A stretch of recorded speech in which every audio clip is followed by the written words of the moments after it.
And from the Gospel according to Matthew, chapter 13, starting with verse 31. Jesus put before them another parable. The kingdom of heaven is like a mustard seed that someone took and sowed in his field. It is the smallest of all the seeds, but when it has grown, it is the greatest of shrubs and becomes a tree, so that the birds of the air come and make nests in its branches. He told them another parable. The kingdom of heaven is like yeast that a woman took and mixed in with 3 measures of flour until all of it was leavened. The kingdom of heaven is like a treasure hidden in a field, which someone found and hid. Then in his joy he goes and sells all that he has and buys that field. Again, the kingdom of heaven is like a merchant in search of fine pearls, and on finding one pearl of great value, he went and sold all that he had and bought it.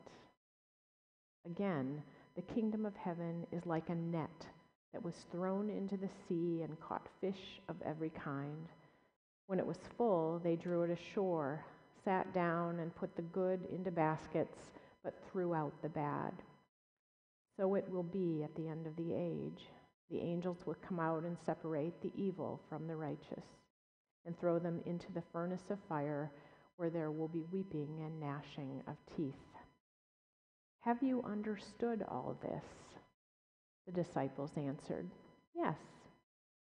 And he said to them, Therefore, every scribe who has been trained for the kingdom of heaven is like the master of a household who brings out of his treasure what is new and what is old. Two Christmases ago, I bought my husband a book titled Atlas Obscura, an explorer's guide to the world's hidden wonders. It's kind of a cross between the Guinness Book of World Records, an eccentric travel guide, and a geeky science textbook, which tells you a lot about my husband. And I mean that in the most complimentary way. The man's brain contains more random facts about the widest array of eclectic topics than anyone I know. Which is why I thought he would enjoy a book that celebrates 600 of the most curious and unusual destinations around the globe. From the world's largest drainage system in Tokyo that can pump over 12,000 tons of water a minute, to the ice cream parlor in Venezuela that features 900 flavors, including sardines in brandy, fried pork rinds, and cream of crab, to the fossilized evidence of a dinosaur stampede in Australia that occurred 95 million years ago. And let me reassure you that you don't have to travel to the other side of the planet to find all the gems contained in the book. Houston, Texas boasts the National Museum of Funeral History, whose slogan is, "Any day above ground is a good day." And Kansas City, Missouri is home to Leela's Hair Museum, the world's only, imagine that, the world's only museum dedicated to human hair cut from the heads of 19th century Victorians and woven into wreaths, bouquets, and pieces of jewelry. Hidden treasures, all of them. With his disciples huddled on the beach, Jesus sat in a boat and taught them about the kingdom of heaven, the reign of God, realized only in part here and now, and to be fully revealed in God's time. Jesus was talking about the divine mystery, and so he used parables, stories of what was common and familiar, in order for them to see the treasures hidden within, and to open their eyes to the revelation of God active among them and in the world. Comparing the kingdom to a mustard seed that someone sows in the field, Jesus claims that although the very Although it's a very small seed, it grows into a huge tree-like shrub. In the second parable, Jesus says the kingdom of heaven is like the yeast that a woman mixes in with a huge amount of flour, yeast enough to make all the dough rise. Both parables focus on growth and also on transformation. For a tiny seed to become a big bush, hospitable to birds, or a bit of yeast to leaven enough bread to feed 100 or more people, enormous changes have to occur in the substance of the thing. While these changes are quiet, complex, and hidden, the results are dramatic, disruptive, and visible. And so imagine individual disciples sitting there and hearing these parables, wondering if Jesus was talking about them. Did Peter think, since I've been with Jesus, I'm so much less impulsive than I used to be? Does he see that change in me? Or did James and John, always so eager to grab the best seats at the dinner table, look at each other with thoughtful realization that others might actually be the guest of honor? Could they feel the transformation of spiritual growth and maturity occurring within them? This wasn't the first time that Jesus had revealed that the kingdom of God was going to save the world, precisely because it was contrary to the world's values and expectations and measures. Compared to the brash displays of strength and influence wielded by human kingdoms in the form of wealth and military might and political power, God's reign would instead be evident in acts of mercy, expressions of forgiveness, the tender care for the poor, and justice for the oppressed.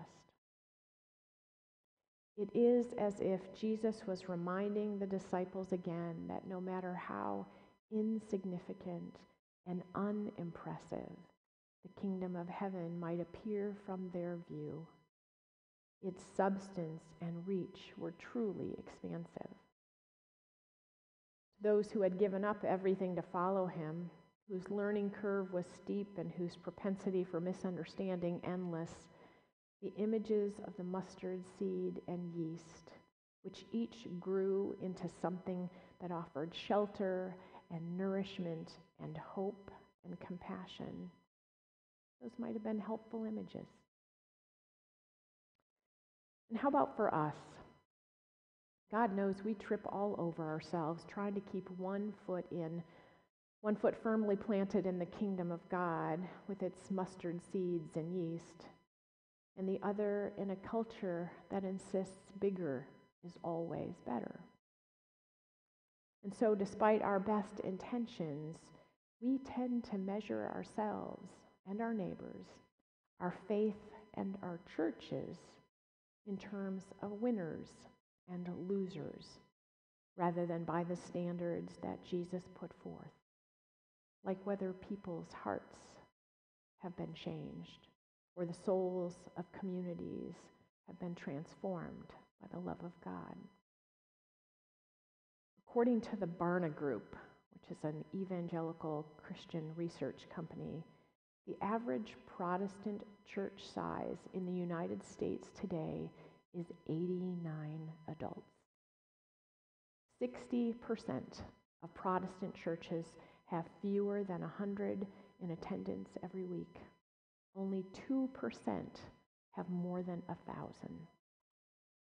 So while Joel Osteen's Lakewood Church registers 52,000 worshipers per weekend in their 17,000-seat former sports arena, all the rest of us see numbers far less extraordinary than that. And if we were to judge ourselves by the world's standards, I'm thinking we should all just go home today and padlock the doors behind us, because according to the world's purposes, we serve, or according to the world's standards, we are serving no discernible purpose. But I think we need to keep asking the question, what is success for us in God's eyes at First Presbyterian Church in Danville, Illinois? Of course, we want to grow. Like every mainline church in the country, we want to attract the coveted demographic, young couples with children. We want more people so we can build bigger programs, so we can be more relevant, so we can touch more lives, so we can feel better about ourselves, so we can guarantee the survival of the church for one more generation. Well, I'm going to suggest that fruitfulness and faithfulness are not dependent on size. Just because we don't have a Starbucks in the lounge, and don't get me wrong, a Starbucks in the lounge would be lovely, it doesn't mean that what we do here doesn't matter. It doesn't mean that ministry isn't happening here and that lives aren't being changed here. So perhaps we need to realign our goals a bit so they are more modest, maybe in keeping with what Jesus's descriptions were. Perhaps God's definition of success for us includes quiet acts of faithfulness and compassion, or an environment in which children learn from the moment they're born that they are loved and accepted and valued by God and by this community. And perhaps this is a place where strangers are welcomed as friends, and they find a place here. And perhaps this can be a place where there are opportunities, large and small, to serve and learn and grow and change and have an impact on the community around us. Listen to the next parables in the passage. The kingdom of heaven is like treasure hidden in a field, which someone found and hid. Then in his joy he goes and sells all that he has and buys that field. The kingdom of heaven is like a merchant in search of fine pearls. On finding one pearl of great value, he went and sold all that he had and bought it. Both stories have one fundamental thing in common. Both people who find treasure give up everything in order to possess the treasure. And I don't think this is an instruction from Jesus for us to get rid of everything we own, literally. I think what Jesus is saying is that to follow him requires freeing ourselves from those things that possess us, that hold us captive and distract us from the real truth and task to which we are called. And maybe for some of us it is our stuff. And I'm thinking it can also be habits and compulsions and addictions. Or maybe it's our hard hearts, our strong wills, our deaf ears. Whatever it is that keeps us from fully experiencing the joy that God intends for us. Or whatever keeps us from experiencing the ever softening of our hearts and deepening of our faith. In the first parable, somebody accidentally finds treasure that's been intentionally hidden in a field. And in the second, the merchant is deliberately looking for great treasure when he discovers it. In much the same way, some of us stumble across God while we're just going about our business. And others of us have spent our whole lives searching for some great spiritual truth when it finally clicks. Doesn't much matter why or how we encounter God, Jesus says. What matters is our response. that we recognize the treasured encounter for what it is, and then allow ourselves to be changed by it. And in the last parable, the kingdom of heaven is like a net thrown into the sea that catches all kinds of fish that are hidden deep in the lake. Fish that need to be sorted later on by the angels. The story says a lot of things, but I think it does remind us that we don't have the power in the kingdom of heaven. We have our responsibilities, but we are not the sorters, even if we'd like to volunteer for the job. So reflect on this for a minute. What has power but is not often visible to us? What has power that isn't visible to us? Well, I just spent 5 days in bed with the flu, so my first answer is viruses. Any other ideas from you? Faith.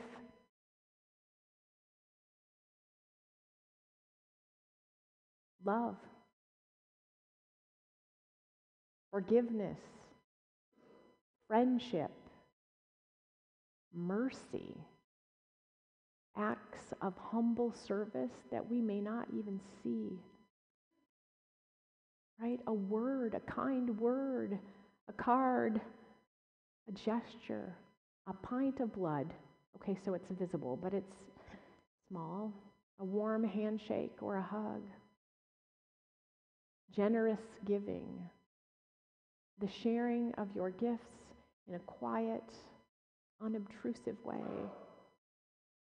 Commitment to something larger than yourself. Compassion.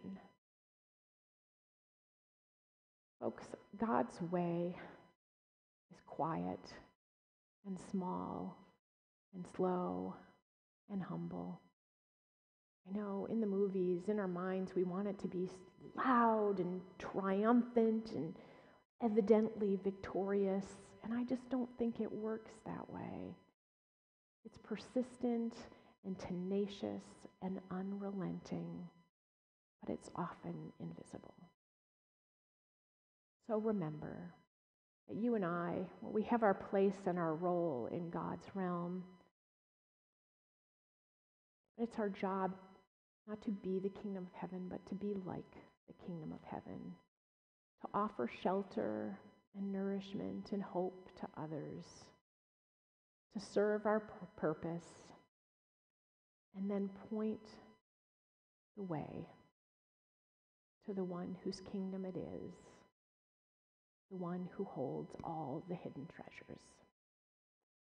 Thanks be to God. Amen.